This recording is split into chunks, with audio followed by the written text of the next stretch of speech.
दरवर्षी ब्राह्मण भोजन करण्याची कोकणात प्रथा आहे. हे ब्राह्मण भोजन घरी आणि विहिरीवर केलं जातं.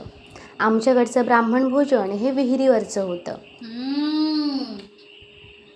अक्षरशः निशब्द झाली आहे मी.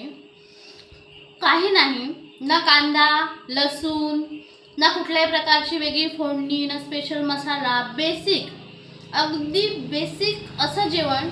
फक्त एक गोष्ट स्पेशल, ती म्हणजे भटजी काकांच्या हातचं हे जेवण आहे. आणि चव, आहा, पोटासोबत मन देखील भरलंय. आणि माझ्या भाषेत सांगायचं झालं सुपर डुपर 5 स्टार से भी ऊपर.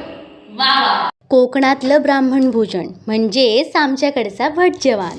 पूर्वीच्या काळी प्रत्येक कुटुंब शेती भाजीपाला करत असायचे आणि यासाठी पाण्याचा मुख्य स्रोत ही विहीर असायची.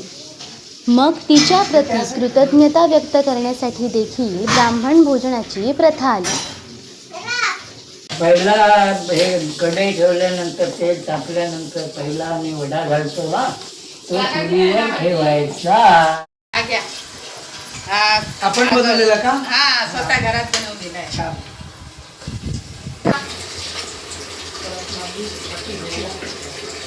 थँक्यू.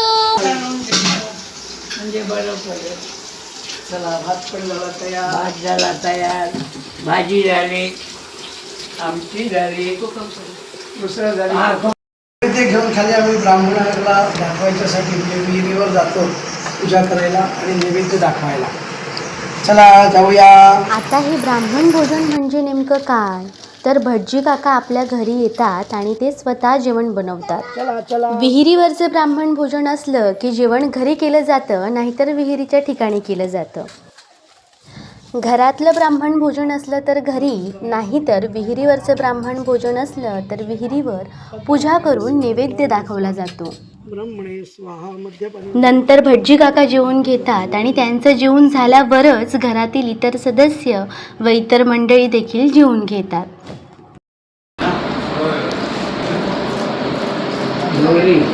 तुला जेवायला हो हो.